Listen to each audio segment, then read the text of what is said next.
Welcome to weekly podcast that we've been doing now for about a year and a half, almost, I think.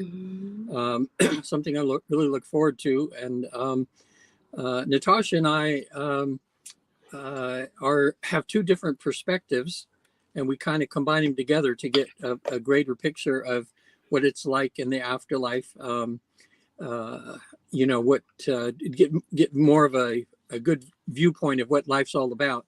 I'm a facilitator with the Newton Institute, and I'm trained in their special process where we help people achieve a really deep state of trance, which most people can achieve. About 90% of the people can. And in that state, people have the ability to actually visit the afterlife. I jokingly say it's like a near-death experience without the death part. So that's another way people can actually view the afterlife a little bit. It's just kind of something that you don't try to do on purpose. It just happens if you're in an accident or having an operation or you're near death. Your soul seems to show your connect to the other side. And with the Newton Institute here, we've had about 70,000 people that have had this experience. And what Natasha and I want to do today is to talk about angels and guides, because that's who always shows up. I think Natasha will tell you when she sees her images and things, she actually feels this connection with different angels or guides from the other side. And when people are in this deep state of trance, they actually expand their awareness to the other side. And there's always an angel or a guide there. I would say 99.9% of the time, there's always a guide or an angel on the other side that kind of welcomes you to the other side and kind of, gets you where you want to go on the other side. So we thought we'd talk today about that. I'll have Natasha give you, a little introduction into herself, and then we can tell you what we know and what we've experienced, both personally and me from my clients who I've helped visit the other side. So Natasha, tell us a little bit about you and what you do. Okay, well, I wanted to do a little segue because you've had hypnosis too, so you're talking about this firsthand in a way. So it's one of those things that we're not talking about something that we don't know. And Right. I know for me that I am one who has known the other side since before I was born, because the fact that I remember being a spirit up in the corner of the hospital, doing the work, being ready to come in through my mom. And so I remember being a spirit, being one of a guide and that kind of stuff. And yeah, thank you, Regan. So it's kind of like a backlash through, I don't know if it's, your volume up too high or something like that, maybe, as we're going forward and doing things, that I know what's on the other side. I've always known what's on the other side. I grew up in a house that was full of spirit. So I always knew that we weren't alone in some physical realm of life, that in my physical mind, I always knew that we weren't alone. And my dad was one that he was very intuitive too. So I grew up in a different world, with knowing that it was okay to talk to spirits. It's okay to talk to guides and that. And I did go to the Catholic Church because it was not worth getting bused halfway across town in the schooling system. So they took me to Catholic Church. So I learned a lot about the basis of who Mother Mary and Jesus was in the confounds, the box of what religion likes to do with Mother Mary, the angels and guides. And then after school, I really started expanding and knowing them on a firsthand basis, because of the fact I would talk with them and interact with them. And so me being the medium, psychic medium, personal awareness life coach, I love to support people going through, how do I find my guides and angels? And a lot of times I have a class that I do that helps bring out that. But unless we do the work ourselves, I can tell you all up and down the street who's with you. But if you want to learn who's with you, you have to do the homework to get there, to do it, because it is a practice. And I can tell you, even though I was intuitive my whole life, it took time to really get to know whose energy was whose. And for an example, like for me, I was helping a student one day and I said, okay, let's bring in the energy of Mary. And she went, oh, that feels loving. I said, okay, let's bring in the energy of Jesus now. And I would call in Jesus and I do channel, and Jesus was right there. And she goes, oh, I thought Mother Mary was loving. But Mother Mary's more like tough love type loving. She's willing to work with you through the tough times. Jesus is willing to hold your hand and say, I love you no matter what. And then I called in a couple other angels and she goes, ooh, that one's lower, that one's higher, that one's this one, that one. And so with that as I work with these guys, these teams, that it's amazing how when we're in these dark times, how much they are right there. It's us believing it. And that's half of the work, is us believing it. And they are always there to help us. I know for me that many times when I'm walking into a situation, I'll call in, Archangel Gabriel, who's the angel of communication. Okay, help me with my words. And so it helps settle me. It helps settle me. So, that's one thing that we want you to know is that this is, Regan and I, that this is part of the dance, is that we're not here alone. And, we even have star beings as guides. We have a lot of times our guides can be friends from other past lifetimes that they decided not to get a body and we decided to get a body. So it's one of those things that guides can be different things. Angels and loved ones can be another kind of guide. It's a really bigger picture. For every prayer, there's an angel.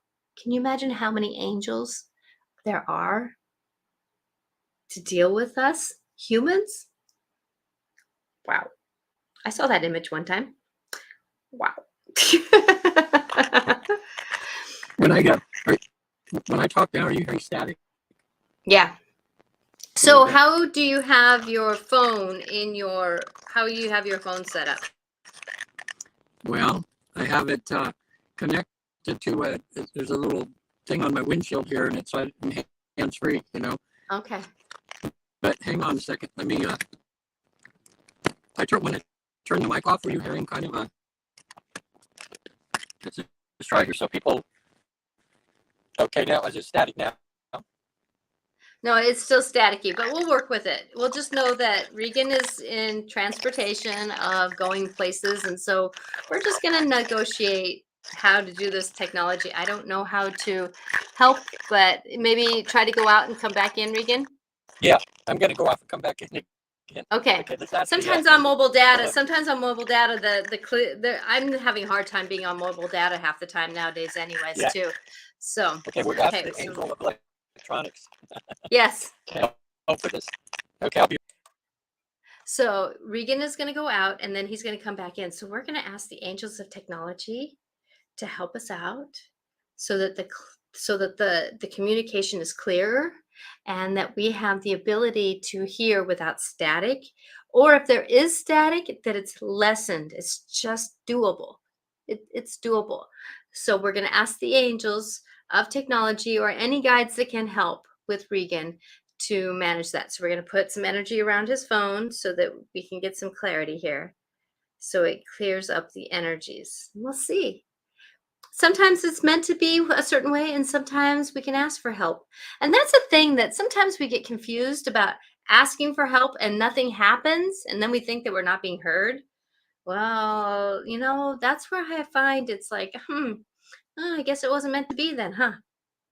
And so a lot of times when we are negotiating through something and we ask for help, we got to remember that a lot of times that if it doesn't work out the way we wanted it to, they know a bigger picture. We have just this 3D vision, right? But when we get that bigger vision that they do, we go, oh, that's why it wasn't supposed to work out. Like I was supposed to be doing something and I was doing something and it was like it just didn't come through. And then I looked back even 6 months later and it was like, oh, that's why it didn't work out. that's why it didn't work out. And so Erica, yes, I'm gonna let you in just a second, Regan. It wasn't meant to be. Thank you, Erica, for that. Okay, we're gonna pray to see if this works better. Yeah, For the I'm clear long right term now. of the show. For the long term of the show, we're gonna add on for the whole show. Okay.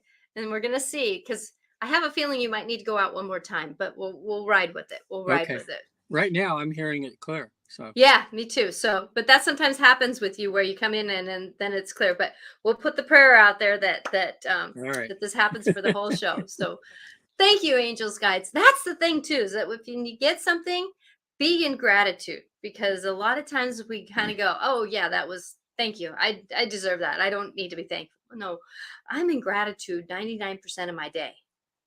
And then Yeah. that helps a lot, because then there's the ebb and flow and there's the gratitude. So I was just saying that many times when things, because I was using you as an example, that sometimes if something's meant to be, or it doesn't work out, it just wasn't meant to be. And we got to ride with that ride too. Sometimes that, they have a bigger picture on the image of what we are to be in and what we're supposed to do. Yeah. So what are some of your examples of what you know as angels and guides through even your Well, own visions of going through hypnosis and doing that work? yeah, when I was in my 20s, which was a long time ago, in the dream state, and a few times when I was just in deep prayer, like meditation, I would have visions of some beings or something. And of course, my rational mind was saying, "Oh, I'm just making this up," or something crazy like that. But the experience, well, I'll give you an example. I was just meditating, so I wasn't asleep, but I was singing a mantra, Hu, Hu, which is an ancient name for God. And while I was doing that, all of a sudden I had a vision that I see myself walking up to, it looked like a temple, or it reminded me of Monticello. I think that's in Washington, Mhm. D.C., the Sounds familiar. yeah. And anyway, as I got close to the door, it opened by itself, and inside was this Chinese-looking guy in a robe, and he just smiled. When he just smiled at me, it just made me, it just like the friendliest guy in the world just walked in the room. That I walked into this room, and there he was, and he didn't say anything. He just motioned for me to walk down the hall. So I just walked down the hall, and I could feel my feet like on this marble floor, like I could feel the marble, like.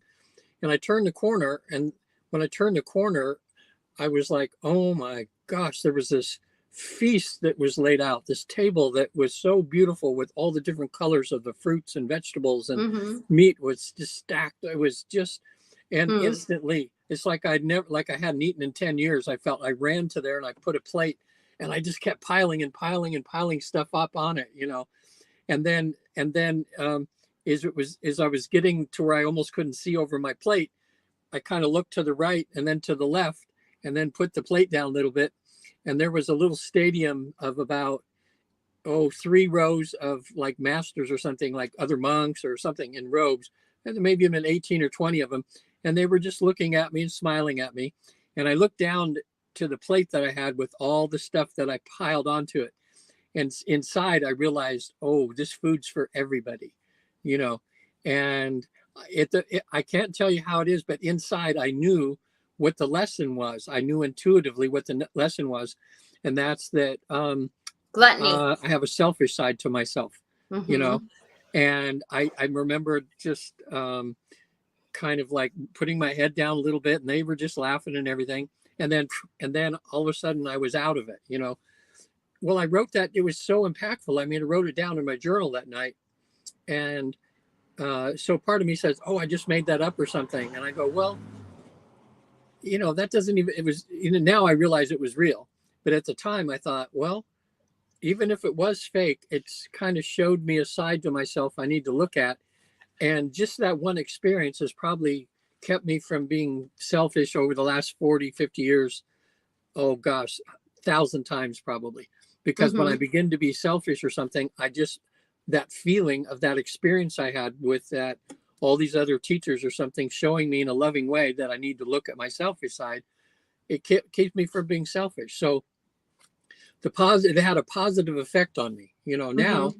as I got older and I started having in my dreams, I would have a teacher, a guide, or somebody, and it was usually about like they were like asking me if I was ready to take the next step.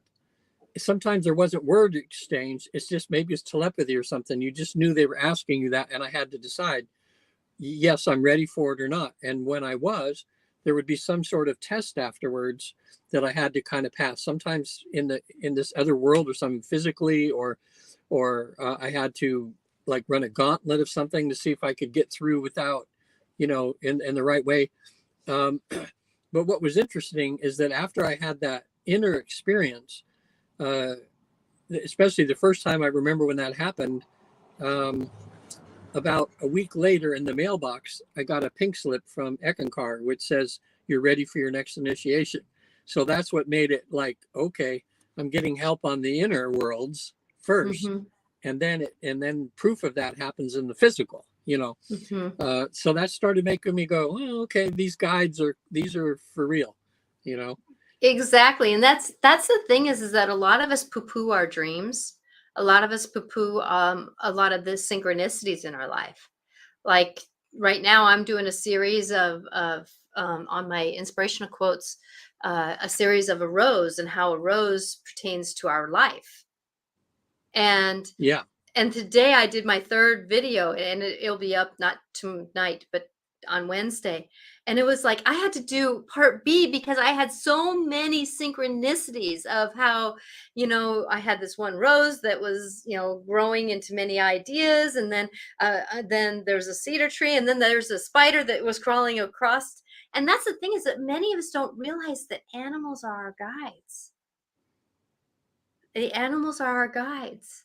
And then as I was trimming up some bushes, I had a fly that was trying to take a nibble out of just below my knee. And so if I know that the knee is about flexibility, and then a fly is about picking up garbage. They like to pick up garbage, so they're a good messenger for what garbage do we need to pick up if they're flying around, right? And then the right side, and the right side's about relieving, or relieving ourselves. It's about letting go. It's about moving forward. And so I'm like going, okay, how am I holding on to expectations about how I'm going to move forward without just letting it flow, moving forward? And that's the thing is that we have these synchronicities. I had spider and fly who wanted to come in and support me in my journey as a guide.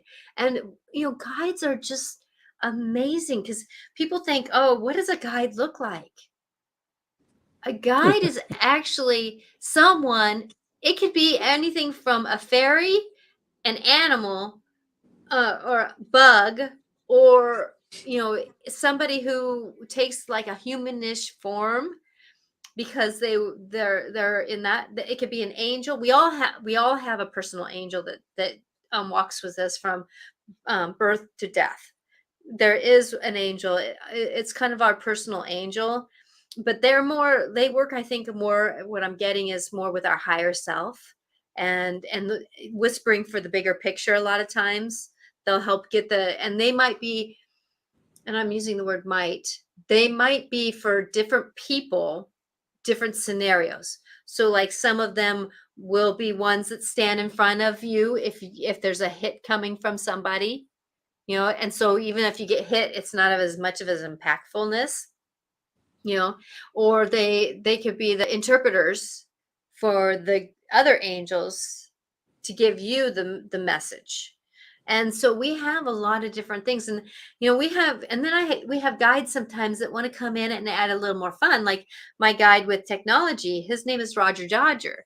He could be just Roger, but no, he wanted me to help to get enjoyment with technology because I struggled with technology. Now doing much better because I have these inspirational moments that say, try this. And then it comes forth. So as we're going forward and doing our work and doing our thing, that many times, and we have star beings now that are coming in as guides. Now, we have to be careful many a times that not every guide is here for our better good. Like let's say there was a guide that my husband had when he was drinking. Not a good guide for him because he was whispering in his ear some negativities. Well, I asked him to go. I asked them to go, and that helped clear up things. And so we can have guides that aren't necessarily for our greater good, but I want people to know that guides who are dark aren't always dark. Many times they're not in light form because it takes a lot of energy to be in white light form. Yeah, that's interesting you say about I've never experienced when you consider a non-benevolent guide or angel. They've always been positive, and all of my clients have. And in the 70,000 cases that we've had at the Newton Institute, a few times people, like when they're on the other side, they'll encounter which they first interpret as something negative or a dark angel, and because they're in deep hypnosis, I just have them, I calm them down, and I have them go a little closer. And when they do, whatever that is just disappears, or they find out that what they thought was negative actually wasn't, Mm-hmm. But how do you, that's a good question. Someone maybe listening now might have thought the same thing I did. Like to say that one that appeared to your husband, how do we differentiate between that was a guide or an angel, or if it was just a disembodied spirit that hasn't gone to the other side, or some negative other soul that just popped into his Well, space. I have an understanding that many of us who have addictions have a being, and it could be classified as a guide, as that scenario. And so with my husband being an alcoholic, he had the entity, I'm going to call it. And many times people use guides as people who guide us. And then there's some people who have entities that are attached that bring them down and whisper in their ears. But if you take the blanket umbrella of guides, it's all under one. So you can have a negative guide or you can have a positive guide. And some of us who struggle with dis um, mental situations, we may have a entity, or I'm going to say a guide, who decided to come in and help us, but they weren't necessarily for our greater good. They brought in negativity. And there's attachments, there's that entity that comes in, like with alcoholism or drug addiction or whatever you want to call it. And then you deal with the addiction itself. And so you have the whisper, you need another one, you need another one. Come on. Why are you going to struggle with all these emotions? Why are you going to struggle with them? Come on. We can numb that. We don't need to do that. And so with everything, there's light and there's dark.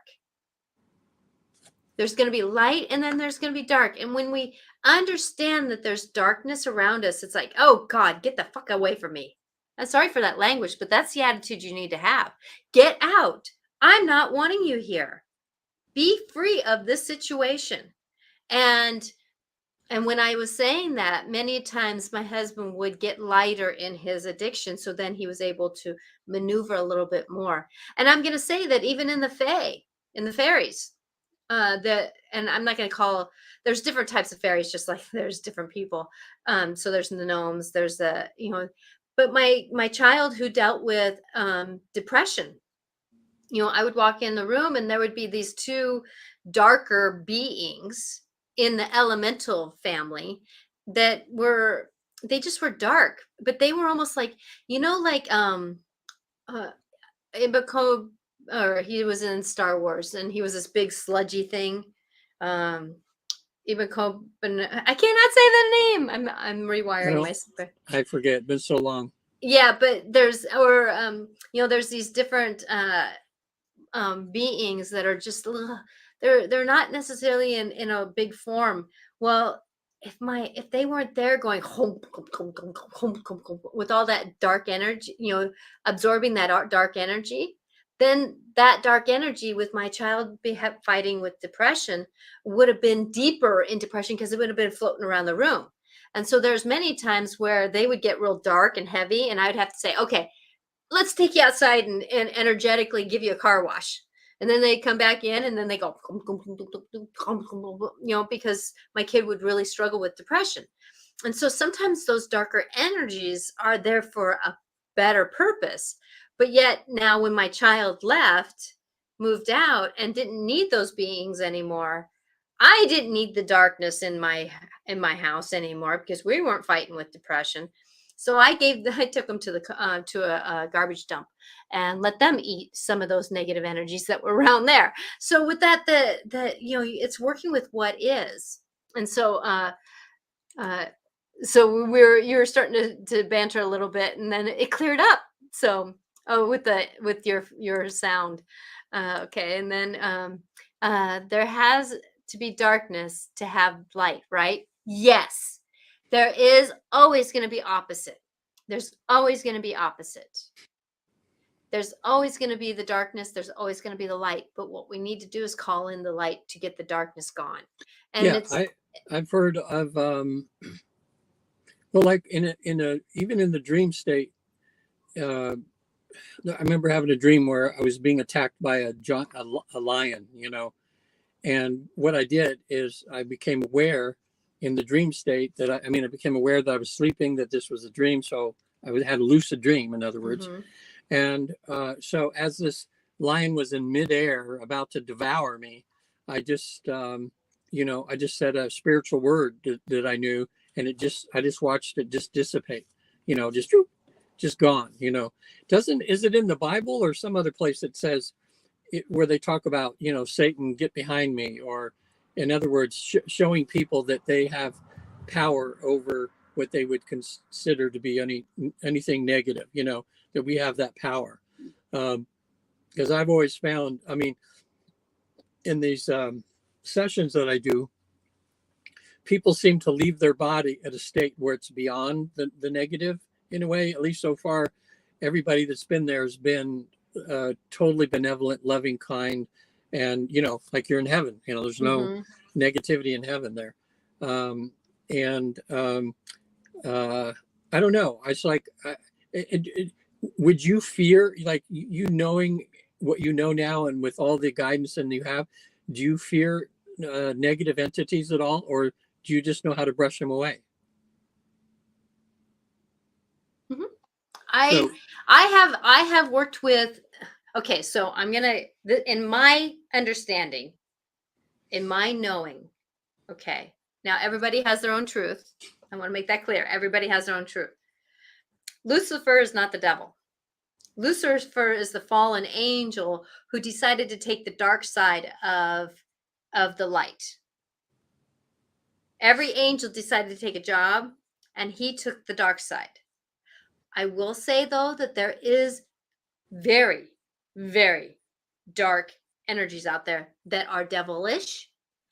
And I have dealt with many of a form of them. I had one kid who was staying with us for a little bit, and talk about an exorcism. It was pretty. Now, I would not do that without some knowing. I would not go in. I've done house clearings. Matter of fact, this weekend I went to a property that basically had. If you watch the Skywalker Ranch series, yeah, I've been watching that every week. That I was on a property that basically is like that. I mean, these people have to watch TV or have their TVs on at night because of the way that the wolves, the deep growl. I saw that they have skinwalkers on their property, and that kind of thing. Now, for me, if I, like, a lot of people would fear skinwalkers, I respect them. I've in other lifetimes have worked with them, and so I understand what they are, and so I don't fear them. I honor them. I respect them. I don't mess with them. I do not mess with them. I do not disrespect them. I ask them to find balance and that kind of thing. And I have to check in with that property to see if it's mellowed out a little bit. Oh God, that property was busy. So with that I'm not afraid. Now, am I one that goes into these haunted places on free will? No. I'm not Yeah. messing with something. I'm not going to mess with something that is not called for somebody to be there who lives in light. Does that make sense? So I won't go to a graveyard and try to clear it. Why? Why? And I won't go to a haunted place that nobody's living there. No, why? I go to a place. Now, I will walk by someplace, and if a spirit asks me to help them move on, or like I had on this property, couple spirits that they didn't know where they were lost, and they were fearful to move on. And they and so I helped them move on, but I also called in, I work with Azrael, who's the angel of ultimate time and death. And so with that called in Azrael, I called in some beings that I know to help out with that transition. So I don't ever walk this walk alone. I don't ever walk alone when I go in and do house clearings. I have my team that walks with me, and I do use protection. I use extra protection. I also do a certain mixture of herbs to help with clearings. So I go in armed and knowing. And there are some oopses and stuff like that happen, but I have and then a lot of times, since for me, I have an understanding that there's a big part of me that's an angel, that I walk in and I let her take over. Yeah. And angels have a power that when you're working with darkness, that they help balance. The only way to get rid of darkness is bring light. And many a times that darkness is there for a reason, and and asking why are you here, half the time disperses it. Half the time it disperses it.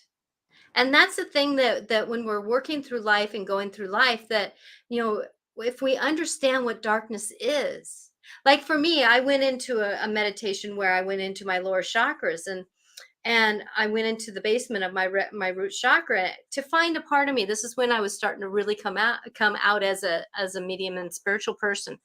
And I walked in, and I saw this old trunk, and I was told intuitively to open it up. Well, when I opened it up, this dark being, tall, dark being, cloaked, came out. And I'm like going, holy crap, what is that? And then I stood back and I said, oh, wait a minute. Ask questions. Ask questions. I knew I was in a safe place. I knew this was a safe moment. I knew this was a part of me. She uncloaked herself, and it was me, because I had cloaked myself in darkness and doubt. And when I took it off, it was me. And I realized how big I was. I wasn't the short 5-foot Natasha. I was actually big and beautiful and amazing. Now, it's all in discernments, it's all in balance, and it's all in gratitude and balance. And I'm not, and it was learning the lesson of not walking in the ego, but walking I am empowered. I'm an empowered person. I may not know it all, but I'm an empowered person. And it was one of those things that walking through. So there's a couple comments here that, and I wonder if N still has it or them. Actually, and I know what you're talking about, Erica. I do feel like there are things, because he's still not getting clear yet. Okay, Erica and I know Erica. She's a friend of mine, so I know what she's talking about. And so with that actually, there's once in a while that he pops in my mind, and I ask for help to clear them for him. So I'll do more work on that, because I feel like he's having some troubles. Okay, so then let's see. I do that, the UFO show, yes. Skywalker Ranch. Is it on Netflix? I don't know if it's on Netflix, Veronica. But it's amazing how these 3D people are trying to understand an expansion world. And they're very scientific about it, but it's neat how their scientific ways are trying to bring in this, holy crap, a spaceship goes into our Earth? How does that happen? How Yeah. does it not happen? How does it not happen? Okay, so Erica, I think you are. What do you mean by I think you are? You are Oh, thank loved. you. Yep, yep. Thank You're you very double much, loved. Erica. Um, that is so cool. Proud of you, Natasha. Thank you very much. Yes, we all can do that. That's the thing is, sounds interesting. So that's the thing is, we all have ourselves in a trunk. Open up the trunk and let ourselves grow to who we are. Now, does that mean ego? No, but it means be empowered. Be that I deserve and I'm worthy of being light. And when I say that, I feel a lot of things that I went through today, they just want to fall off because how can something get into something when it's empowered? It's kind of like a full cup of water. How can you put more water in when it's already empowered being a full cup of water? Yeah. Now Well, you can poison it, right? But then if you fill it up a little bit more with empowerment, it cleans itself out, right? mm-hmm. You Well, know? the one thing I want people to know in the research that we've done with all these thousands of people visiting heaven and coming back, um, is that you know every I'll mention the one. It's funny because the last session I had, it was the first time that we didn't have a guide that was there to meet them, but they went themselves, and I think that's because they didn't need a guide anymore. They just knew where to go. Hmm. Because we still had a beautiful experience, but a few places we were up there, and I'm facilitating this, and I'm seeing through their eyes what my client is seeing on the other side, and so well, now it's funny because what was interesting was is a guide didn't show up, but eventually one of her friends that had passed away that she was really close to, a year or so ago showed up, and we said what we asked her. We asked the person that showed up, can she take us to a guide that can kind of help us maneuver in the afterlife, and she said, well, follow me. So my client just was following where she went. We ended up in a thing like it was like ancient Greece or something, these temples all around. And I had my client, I said, well, go in one of the doors and see what's there. We went in, there was all kinds of classrooms and everything, so I had her go in a classroom, and there was a teacher there, and I said, or a guide, or we said, well, we're here in heaven now, we're trying to find our way around, we're looking for a guide to kind of help us. And then he said, well, there's none here, just go find it somewhere else. But then I said, well, ask him, what room are you in heaven, what are you here? And he said, this is where we keep all the historical records of everything that's ever happened in all the civilizations. So it was this giant building, that had Hmm. and so he was in charge. This guy or somebody was in charge of the historical records of humanity. So we went out, and we And it's ran not into somebody humanity. else. It's not humanity. It's It's beings. being, right. It wasn't just Beings. this planet. I mean, it was No. the history of worlds all over, which I thought was kind of interesting. But uh, so we went to another place, and there was a teacher or something there. We said, we're looking for her guide. Or I said, since we can't find a guide, can my client just go to the council? And they said, well, you have to have a recommendation. And then her friend showed up again and says, I'll recommend her. So it was like 1, 2, 3. All of a sudden, she's before the council, and the council says to her, oh, you're here a little early. So what we took from that, after we had a lot of things that happened, but she didn't get the full experience. But we got from that they're saying, you're not quite ready yet. So Hmm. they and then she saw this dark figure that was in front of her, and there was a dark figure in front of her, and I said, well, is this dark figure communicating? And the dark figure said, you can't come in now, you know. And then we asked the dark figure why, and they said, you're not ready yet. And that this dark figure just said, there's work you have to do on yourself first from things that have happened in this life to prepare you to come back later and have the full experience. So we didn't know what to do with that dark energy, but I'm thinking that could have been her, just like you were her saying, shadow self. It could have been her. Yeah. I'm going to try to get her to get a hold of you, because that might be just what she needs to, because so many darkness isn't always darkness. Darkness Yeah. means it's not meant to be seen. Yeah. Darkness is not. Now, there is darkness in the sense of, the devilish beings. I mean, I was in a house where I saw this dark being go into a corner, and I'm like going, you guys, I know, have been dealing with darkness. It's in this corner. And the only reason why I knew it was darkness, because of the feelings I got from it. And I wasn't fearful. It was feelings that I got from it. Yeah. Okay. Well, we always think of darkness as being evil, but just think of yourself. We say we have our dark side. We have the time when, in other words, if our energies had, well, I don't even know if this happens in our aura, but when we are going down the rabbit hole with being negative and with being unkind and selfish, if somebody were to see us, they could maybe see a darkness. Our auras would energy. be dim. It would be dimmer. It would be less. It's a difference between like a rainbow kind of being there and a rainbow being bright and brilliant. Yeah.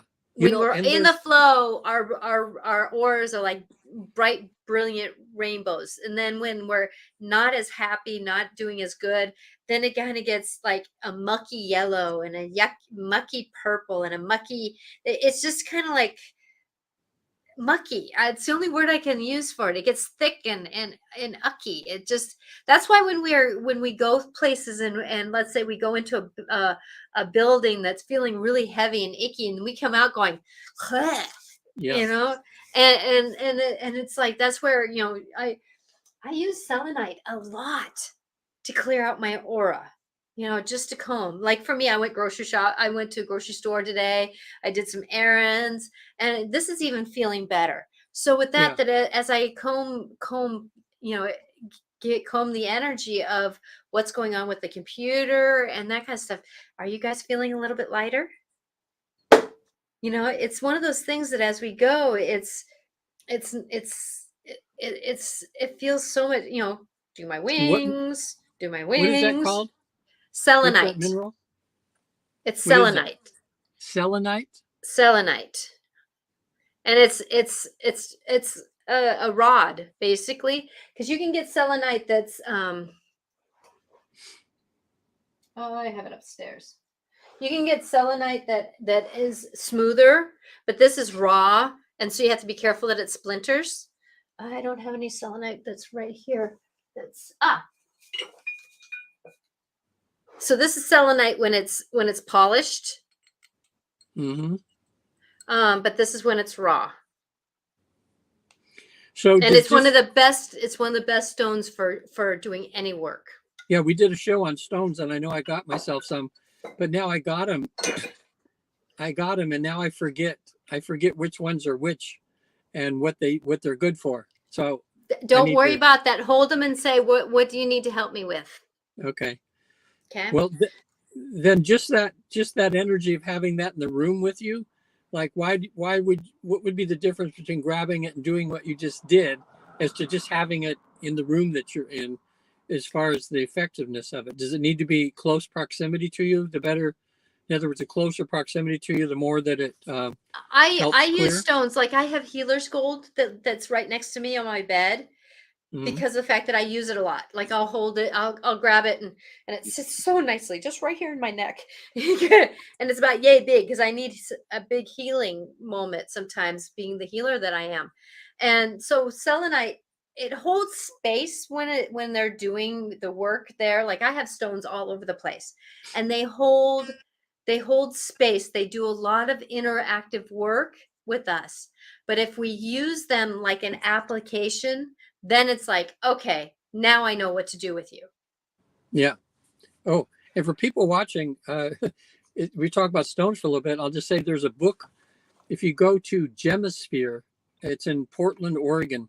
I don't know if it's .com or .org, but Gemisphere, Michael, who started that organization, he and his wife, for some period of time, would go into a state of meditation, and they would both be lifted. Their consciousnesses were lifted out of their bodies, and they would be in the presence of these different guides that were in charge of different gemstones. And they were given a narrative, where they came back and wrote a book. And it's really interesting. It's a very great book. It's a big, thick book, but about all the gemstones, all the stones. And one by one, they went through and described what the medicinal purposes could be, or what they're used for. Why God had them created. And and then he started this company called Gemisphere, and he's devoted his life into helping people heal with the different things they have, and having the best. And they were even told how to mill them, how to make them so that the energy would be the best, and that's the thing is that like a round stone. Yeah, sometimes round is going around. Mm-hmm. And then you have like I have this stone here that has the tree of life on it. Mm-hmm. I don't know if you can see it, but this is selenite also. And it has the tree of life etched on it. So it actually has the energy of tree of life. And then you have then you have the raw form, right? Or you can have the raw form. Let me see here. Yeah. Like this is amber in the raw form. And then this is just a clear crystal. And a lot of clear crystals are great for keeping the energy. But these are guides too. And like this one has angel wings. This is fluorite, and fluorite helps with chaos to bring in calmness. Mm-hmm. And so I use that partly where it's placed. But I love a lot of these stones. Now, the one thing about stones, though, people get stuck on this is fluorite. It only works with chaos to bring it in calmness. Oh, no. Now, for me, this one has helped me bring in the empowerment of my wings, my knowings, my angelic fairy self. And so with that, it helps with the chaos and that bigger picture of what I'm working on, but it actually does the work. Each stone, I could pick up a stone, and this could be amber, la la da da da da da, that amber does, but then it's like, what does it do for me? And that's why I don't get caught up in what is a stone. What do you want to do for me is what I ask the stone. Yeah. And then the feeling I get from it is usually the teller. Yeah. So we have a couple of. It's still, when we talk about stones and all that, there's still that part of me that old part of me that feels silly a little bit. Yeah. See, there's some that are in I remember way back in the 70s or something, when people were really into crystals and everything. There's always a part of me that believed it, but another part of me that thought that was silly. But then when I realized, the thing that made me start to become a believer was I realized how crystals are used in all kinds of electronics. Mm-hmm. And how that little crystal there can magnify energy, and how it makes electronic things work. And now that we know more that we're energy beings, like when they can take pictures of us, and we know that we have energy. And with energy medicine like this EFT, with the tapping, all we're doing, mm-hmm. is balancing a person's energy, and that translates into physical healings and health. So I started thinking, okay, well, crystal's just one stone, but what about all these other stones? And what, we just like music, each note has a different vibration. Mm-hmm, and exactly. And I know that. Yeah, I looked online recently though too, where they have an instrument now that can analyze a stone, and it can get a frequency from it. Mm-hmm. Can see what frequencies are putting out. So that's when I started. The part of me that wanted some scientific proof, and I said, well, they're getting scientific proof now that what we've been told all along is actually true.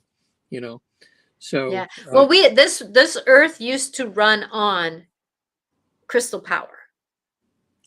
That's what But I've heard there from people. again, us humans had ego involved, and we hyped up the power of the stones, and we kind of blew ourselves up. Yeah. Well, I know my friend who did these books, he was given a discourse on the ultimate power of diamonds and what they could be used for. But they don't want him to publish the book now because we're not ready for it. Could be, what the negative could be used for could be very destructive, even though there's a Exactly. positive There thing. again, shadow work, and Yeah.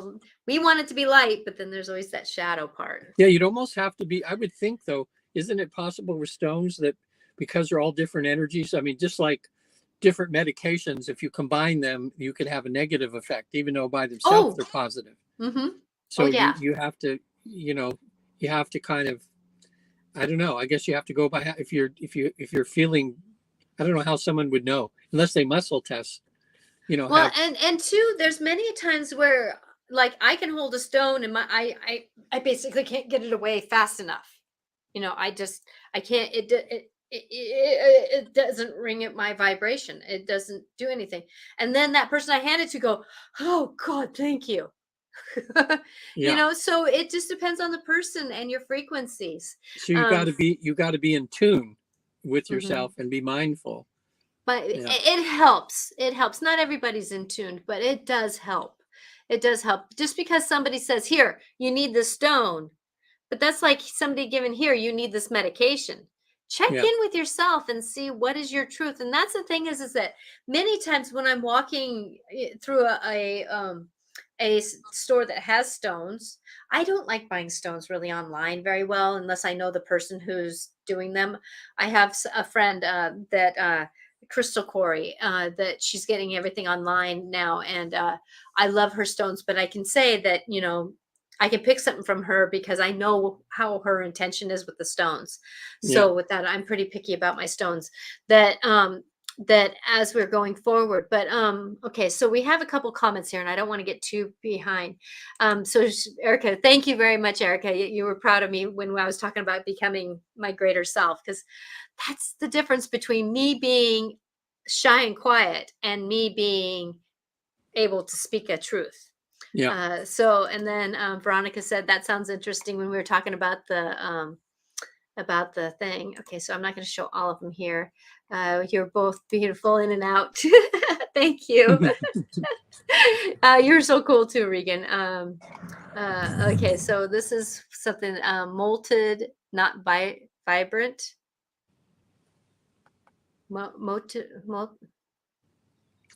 Modeled or MOTTLED, modeled, not vibrant. I'm not sure what that means. Yeah, but we'll figure it out. That word modeled is beyond me. Muddled, yeah. No, selenite. That's why I didn't want to get too behind. There's certain stones that do not like water, and selenite is one of them. If you put selenite in water, it will disappear. There's some What do you mean? stones The that don't. energy will disappear, or the Oh rock no, will the stone will dissolve? disappear. It will dissolve. The stone. Wow. So does and like here, this is pink salt. This is salt. And so if I put that in water, it's going to disappear. Well, how did it? I mean, if it came from the earth, it had to be that had to come from a really dry place, I guess. It Then, did. huh? Yeah, it does, or in the earth. And so yes, and like amethyst does not like sunlight, and that kind of thing. So with Wow. that is raw better.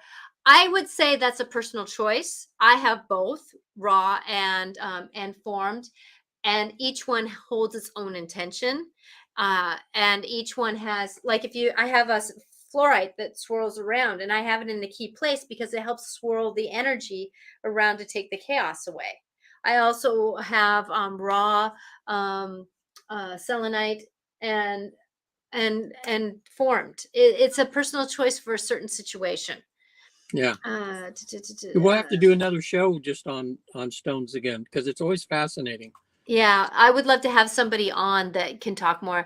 Birthstones was a diamond. Oh, yes, yes, yes, yes. So hard. Diamonds are very empowering, and it's one of the hardest stones. So sometimes when our birthstone is something that's really hard, sometimes it's hard to get into the noggin. Okay, so here we go.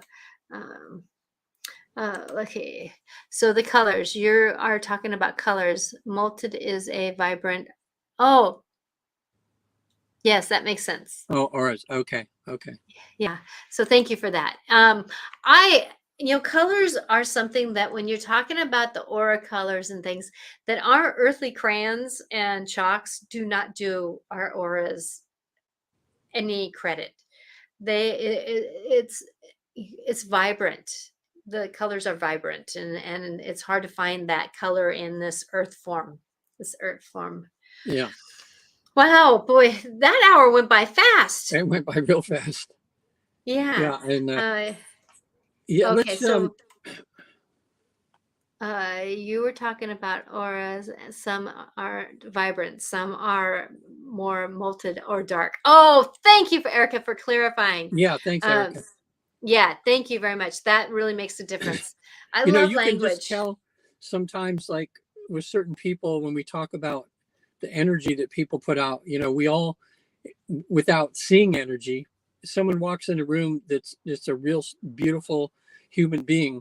They just kind of, you just want to be around them. You know, they just light up the room. You Hmm. know, that's how, when I was watching you and Patty on your show on Wednesday and just seeing her energy and her light, that's why she's I so know it loved was by so many interesting if you people. watch from the beginning of the show and how we were like building on each other, and both of Yeah. us were like glowing, and then it was like, but that's that vibration. And people say, "How do you stay so young looking, Natasha?" And I say, "Because I vibrate at a Yeah. higher I vibrate at a higher frequency." Now you can tell on days like on Sunday, like I have people say that picture doesn't look like you, and that picture doesn't look like you, but this is who you are, and this is your what picture would look like you. And I go, I know it kind of depends on where I'm vibrating for that day, and I take that Yeah. picture. So, Yeah. oh, thank you very much, Erica. You are an amazing. Oops, that was the one I did. Thank you for your time and love. You know, you are amazing. I know you've gone through some hellish time in your life, and I want you to know that you came out being this wonderful stone that got polished up and is bright and shiny. Yep. So, Well, that's what people find out doing this spiritual work. Even just going to therapy and people bettering themselves. You know, we we actually bring ourselves and we actually lift our darkness. I mean, for years I did what they call shadow work. You know, which is just the name for men actually having the guts to look at their flaws and to do something about them. You know, and that you feel yourself going from dark to light when you just get mhm, rid of that stuff. You know, we could, exactly. yeah. Like for Well, me, I have a hard time wearing the color black, even though I do wear it. But a lot of times I'm you'll see wearing me it. wearing, yeah. But a lot of times you'll see me wearing black over something, but then I have a color on top of it because it just it drags me down. Or I'll wear a black and then I'll wear a brighter scarf because of. But black is great color because it's a great color for protection. Because if you think about camouflaging yourself, it's Yeah. easier to camouflage yourself in what you're wearing than I'm wearing. Yeah, you know, for the show sometime, maybe you could research someone who seems to be an authority on colors and the vibrations and purposes of colors, who seems to I know would what they're love that. talking about. That would be a Yeah. real interesting subject, wouldn't it? Exactly. And I actually do a form of that. I work with Louise Hayes color numerology for the day. So each day has a certain intention for color. So today is my yellow. And in this dress there's a lot of yellow. Wow. And so with that like yesterday was my 11-2 day, which is a lot of it could be white, grays, blacks, and then but the if it's just a 2 day, it's orange. One day is red, and so tomorrow now is green because of the fact that the 4 is a green. So I use colors for intentions for the days. Yeah. See, and that would be good. Have just one more, you know, sound, colors. There's so many things that, you know, it's like everything created has a purpose, you know. Mm-hmm. has a purpose. Exactly. We all have these moments, but what I like about the following Louise Hay's color all it's a book of colors, and I have it in my other room. Otherwise, I would show it, and it's out of date. I think you can't find that book unless you find it in bookstores, used bookstores, and stuff like that. And she's been passed now for a while, but that it really helps me to break out of my box. I'm not a red person. I don't like wearing red, but red begins new. So sometimes on my day that I'm wearing red, depends on how much red I'm willing to work into my new stuff.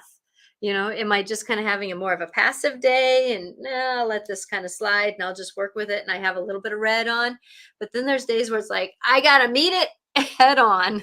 Yeah. And so it's one of those things. Let's see. So Erica, thank you for chiming in, Erica. This has been great. Erica. So black helps you disappear. And I would agree with that. A lot of people are embarrassed with their bodies, and so they like it to disappear behind black. And I can understand that. Let's see. Past that, I follow that. Yeah. So you've been doing a lot of wonderful work with everything. And then I don't like red either, but I wore it today. Good job, Erica, because sometimes being out of our comfort zone is how we get to grow. Right. Being out of our comfort zone is how we grow. And I love you guys. Thank you very much, Erica, for being here. I love how you are becoming, and this pain that you've gone through of grief. It's big hug. It's great. Big hug. So Regan, okay, you didn't even have to get off, did you? Yeah, I got to get to some stores before they close. That's why I'm out here, and then I'll have all my stuff done for the day. But I'm glad we got to talk about today. But just everybody know, if you get down to the brass tacks of angels and guides, what we found out in our research by putting people in deep trance, they go to a past life, see themselves pass away, turn around. There's always a guide or an angel there, and people just need to know that there's guides and angels that are attached to every single person, and so you're never alone, and they're there for your benefit. It's just you just have to wake up to the knowledge that they're there, and then start incorporating that knowledge in your life, and you get a lot more miracles. Miracles are happening all the time, but your eyes are closed to them and you just don't see them. Mm-hmm. But once you open up your eyes to there, then life becomes much more wonderful, and challenges in your life become much more doable, to get through. And many times we feel them. We won't see them, but we'll just feel kind of a loving energy in the room. We'll feel like somebody kind of put a hand on our shoulder. Like there was one time my husband and I were arguing, and I felt wings come around me. It was just, or Mother Mary, she loves to rub our cheek when we're having a hard time. Yeah. It's one of those things that, and a lot of times it's talking to someone who knows who they are to let you know who they are, so you can recognize, oh, that's when my Archangel Michael comes in, or, oh, that's when Mother Mary is there, because then I can say, like somebody like me can say, so-and-so was there with you, and that kind of thing, because we can look into that. So, so if anybody wants to have a past life regression, or you want to visit the place you go in between lives, just go to visittheafterlife.com. All the information's there with costs and things, and there's samples there, so many videos and that's there to help educate you, and I'm still giving away. I get people just seeing the show occasionally will go to my website and ask for the free books that I have on there about it too. And what about you, Natasha? How would they get a hold of you for a session? You can reach me at angelicclarifications.com. And I would be grateful to help anybody who is struggling right now. And Erica, she just said something here, that she often feels someone touching her hand. And I can tell you that is a combination of different people.